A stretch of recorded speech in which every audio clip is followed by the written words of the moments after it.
Hello dear students. BA part तृतीय लोक प्रशासन विषय के अंतर्गत भारत में स्थानीय प्रशासन पेपर में मेरे पिछले लेक्चर में हमने स्थानीय प्रशासन की आवश्यकता को समझा था। आज हम स्थानीय शासन की विशेषताएं पढ़ेंगे। स्थानीय शासन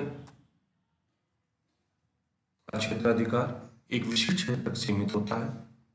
उसके कार्यों का संबंध उस क्षेत्र के अंतर्गत बसने वाली जनता को नागरिक सुविधाएं प्रदान करने से होता है। स्थानीय शासन की पहली विशेषता है, स्थानीय शासन उस अधिनियम से शासित होता है। स्थानीय शासन लागू करने के लिए अधिनियम बनाए जाते हैं और उसके द्वारा उसको लागू किया जाता है। स्थानीय शासन प्रांतीय शासन के अधीन होता है, क्योंकि जो अधिनियम बनाए जाते हैं वो प्रांतीय शासन के द्वारा निर्माण किया जाता है।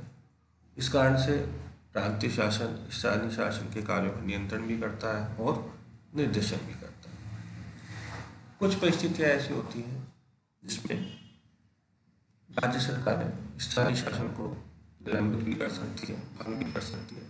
इस प्रकार हमें समझ में आना चाहिए, समझ में आ जाना चाहिए, स्थानीय शासन अधीनस्थ निकाय होते हैं जो राज्य सरकार के अधीन कार्य करते हैं। सीधी सी बात है, स्थानीय शासन लागू करने के लिए अधिनियम बनाए जाते हैं। वो अधिनियम भी प्रांतीय सरकार या राज्य सरकार द्वारा बनाए जाते हैं। अगर स्थानीय शासन ढंग से कार्यरत नहीं होता है तो राज्य सरकारों को उन्हें निलंबित करने अथवा भंग करने की शक्ति होती है। तो हम कह सकते हैं कि स्थानीय शासन जो है राज्य शासन के अधीनस्थ निकाय है। इस प्रकार इन्हें सीमित स्वतंत्रता प्राप्त होती है। तो इन प्रमुख बातों के आधार पर अगर हम विशेषताओं का विश्लेषण करें तो जो निकल के आएंगी वो है, पहली बात, उसका रूप सांविधिक होता है। सांविधिक मतलब संविधि के साथ, और संविधि का मतलब अधिनियम, यानी अधिनियम के द्वारा उसकी रचना की जाती। दूसरी बात, ये जो स्थानीय शासन जो व्यवस्था है वो अपने क्षेत्राधिकार के अंतर्गत बसने वालों पर कर लगाकर वित्त एकत्र करने का अधिकार इन्हें प्राप्त होता है। यानी स्थानीय लोगों पर ये कर लगा करके धन एकत्र कर सकते हैं। स्थानीय समुदाय की विशिष्ट विषयों के संबंध में निर्णय करने में तथा उनके प्रशासन में साझेदारी होती है। स्थानीय जनता स्थानीय समस्याओं को लेकर, आवश्यकताओं को लेकर जनप्रतिनिधियों के सामने अपनी बात रखती है और जनप्रतिनिधि उनके आधार पर नीति और नियमों का निर्माण करते हैं। स्थानीय शासन का स्वरूप एक उद्देश्य, कोई एक निश्चित उद्देश्य नहीं होता। स्थानीय क्षेत्र की जितनी भी समस्याएं हैं सब अलग अलग तरह की हैं, तो यानी एक सामान्य उद्देश्य को लेकर कार्य करते हैं। अब भारत में स्थानीय शासन की क्या प्रकृति है, क्या लक्षण है? लक्षण, प्रकृति यानी विशेषता। विशेषता के लीजिए, लक्षण के लीजिए, प्रकृति के लीजिए, बात एक ही है। बस हमें यह ध्यान रखना होता है कि एग्जाम में प्रश्न किस रूप में पूछा गया है। प्रकृति पूछिए, प्रकृति बताएंगे, लक्षण का तो लक्षण कैसे बताएंगे, लेकिन मुख्य रूप से इन तीनों का मतलब एक ही है। लक्षण, प्रकृति या विशेषता एक ही बात है। पहली बात जब भारत के संदर्भ में करें कि हमारे यहाँ स्थानीय शासन को संवैधानिक आधार प्रदान किया जा चुका है। 73वां और 74वां संविधान संशोधन लागू होने से पहले हमारे यहाँ संविधिक आधार था, यानी केवल अधिनियमों के द्वारा स्थानीय शासन व्यवस्था लागू की गई थी। लेकिन अब चूंकि 73वें और 74वें संविधान संशोधन के द्वारा स्थानीय शासन को संविधान में स्थान दे दिया गया है, संविधान में प्रावधान कर दिया गया है, इसलिए अब उनका जो आधार है वो संवैधानिक हो गया है। दूसरी बात, प्रमुख बात, सीमित स्वायत्तता। स्वायत्तता मतलब निर्णय लेने की स्वतंत्रता। तो जो स्थानीय निकाय है, जो स्थानीय संस्था है, इनको संविधान के तहत जो प्रावधान किए गए हैं, राज्यों के द्वारा उसके आधार पर जो अधिनियम बनाए गए, उनके तहत कार्य करने की स्वतंत्रता मिली हुई है, जो कि सीमित है। जैसे कि हम बात करें कि स्थानीय शासन को 29 विषयों पर अगर पंचायत राज की बात करें 29 विषयों पर नियम और कानून बनाने की शक्ति प्राप्त है।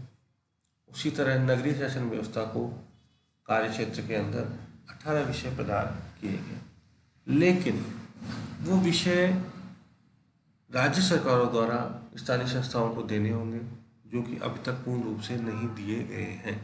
इस प्रकार हमें ध्यान रखना है कि भारत में स्थानीय शासन व्यवस्था सीमित स्वायत्तता का उपयोग करती है। तीसरी बात, वित्तीय अशक्तता। संवैधानिक आधार प्रदान करते समय भी ये बात सामने आई थी कि पंचायती राज व्यवस्थाएं चाहे नगरीय शासन व्यवस्था यानी स्थानीय शासन व्यवस्थाओं का जो वित्तीय आधार है वो कमजोर होता है, तो इन्हें वित्तीय रूप से सशक्त किया जाए। इसके लिए राज्य वित्त आयोग के गठन का प्रावधान किया गया, लेकिन वहाँ भी इनको मजबूत आधार प्रदान नहीं किया गया है। राज्य वित्त आयोग के द्वारा अनुदान की व्यवस्था करवाई जाती है, लेकिन वो प्रयास काफ़ी नहीं है, पूर्ण नहीं है। इस प्रकार आज भी वित्तीय अशक्तता की स्थिति बनी हुई है। अगला जो पॉइंट है कि जो स्थानीय शासन है वो दो भागों में बटा हुआ है। एक तो नगरीय शासन से संबंधित है और एक स्थानीय शासन पंचायती राज व्यवस्था से संबंधित है। नगरीय शासन की व्यवस्था भी त्रिस्तरीय है, नगर निगम, नगर परिषद, नगर पालिका। और पंचायती राज की जो त्रिस्तरीय व्यवस्था ग्रामीण क्षेत्रों के लिए वो भी 3 भागों में ही है, जिला परिषद, पंचायत समिति और ग्राम पंचायत। तो ये बात हमें ध्यान रखनी है कि भारत में स्थानीय शासन 2 भागों में बांटा गया है, नगरीय शासन व्यवस्था के अंतर्गत और पंचायत राज की त्रिस्तरीय व्यवस्था के अंतर्गत। अगला जो पॉइंट है वो है राज्य सूची का विषय।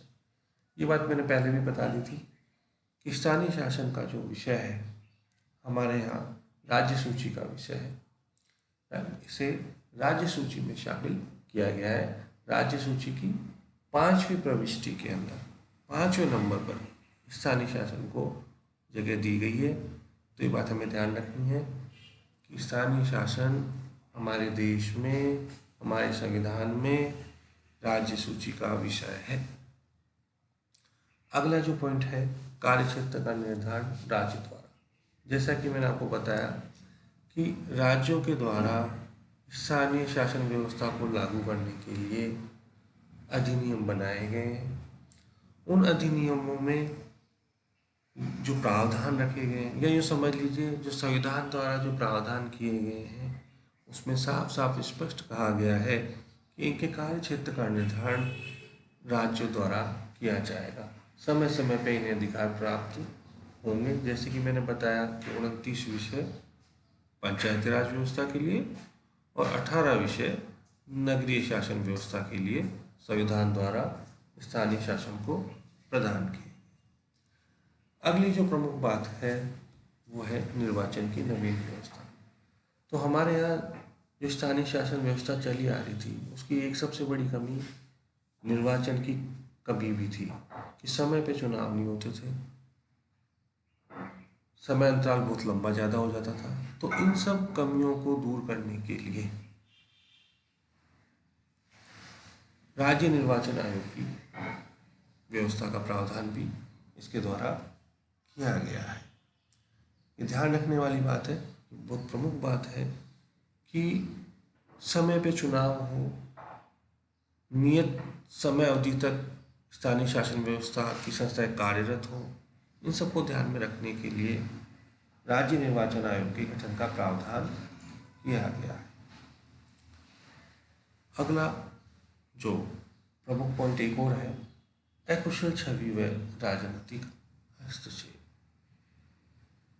यह भी एक लक्षण है कि जो स्थानीय शासन व्यवस्था है वो उनकी जो कार्य प्रणाली है वो बहुत अच्छी नहीं, वो ठीक ढंग से कार्य नहीं कर पा रहे।